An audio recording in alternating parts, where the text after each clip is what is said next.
ఒక player IPL లో injury అయితే అతనికి డబ్బులు వస్తాయా? ఒక కోడి తల లేకుండా 18 నెలలు బ్రతికింది. అండ్ ఎందుకు పెద్దలు చిన్నోళ్లతో పోలిస్తే మ్యూజిక్ ని అంతగా ఎంజాయ్ చేయరు? ఇలాంటి 10 ఇంట్రెస్టింగ్ ఫ్యాక్ట్స్ తో నేను మీ ముందుకు వచ్చాను. సో ఆలస్యం చేయకుండా వీడియోలోకి వెళ్ళిపోదాం.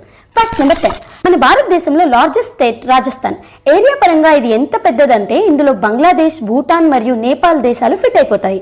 Fact number 9. ఇన్స్టంట్ నూడిల్స్ ను 1958లో జపాన్ లో ఇన్వెంట్ చేశారు. అండ్ మీరు ఇది నమ్మరు, జపాన్ లో దీన్ని greatest invention of 20th century అనే అవార్డు కూడా ఇచ్చేశారు. Fact number 8. ఎప్పుడైతే ఒక వ్యక్తి 33 ఏళ్ల వయసుకు వస్తాడో అప్పుడు అతని మెదడులో టేస్ట్ ఫ్రీజ్ అనే ఒక ఫినామినన్ జరుగుతుంది. దీని కారణంగా 33 ఏళ్ల తర్వాత మనుషులు మ్యూజిక్ ను తక్కువ ఎంజాయ్ చేస్తారు యూత్ తో కంపేర్ చేసుకుంటే. Fact number 7.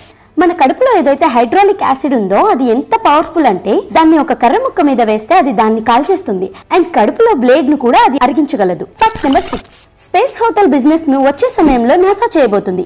మీరు $35,000 ఇచ్చి అంటే సుమారు 26 లక్షలు పే చేసి స్పేస్ లో ఒక రాత్రిని గడపవచ్చు. Fact number 5.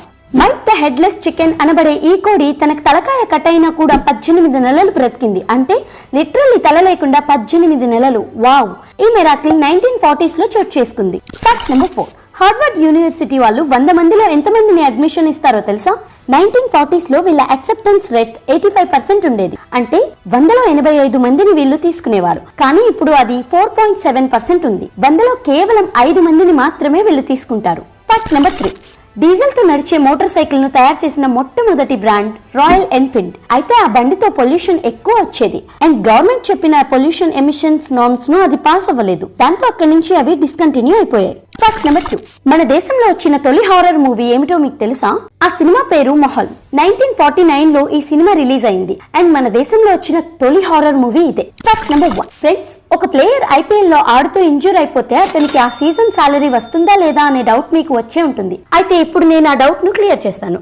ఒకవేళ ఒక ఇండియన్ ప్లేయర్ ఇంజూర్ అయితే అతనికి సాలరీ వస్తుంది. కానీ అది ఫ్రాంచైజ్ ద్వారా రాదు, BCCI ద్వారా వస్తుంది. రీసెంట్ గా యాక్సిడెంట్ కు గురైన రిషబ్ పంత్ గురించే మాట్లాడదాం. అతనికి ఢిల్లీ క్యాపిటల్స్ వాళ్ళు ఒక్క సీజన్ కు 16 కోట్లు పే చేస్తారు. అయితే యాక్సిడెంట్ కారణంగా అతను ఈ సీజన్ ఆడట్లేదు. అయినా అతనికి 16 కోట్లు వస్తాయి.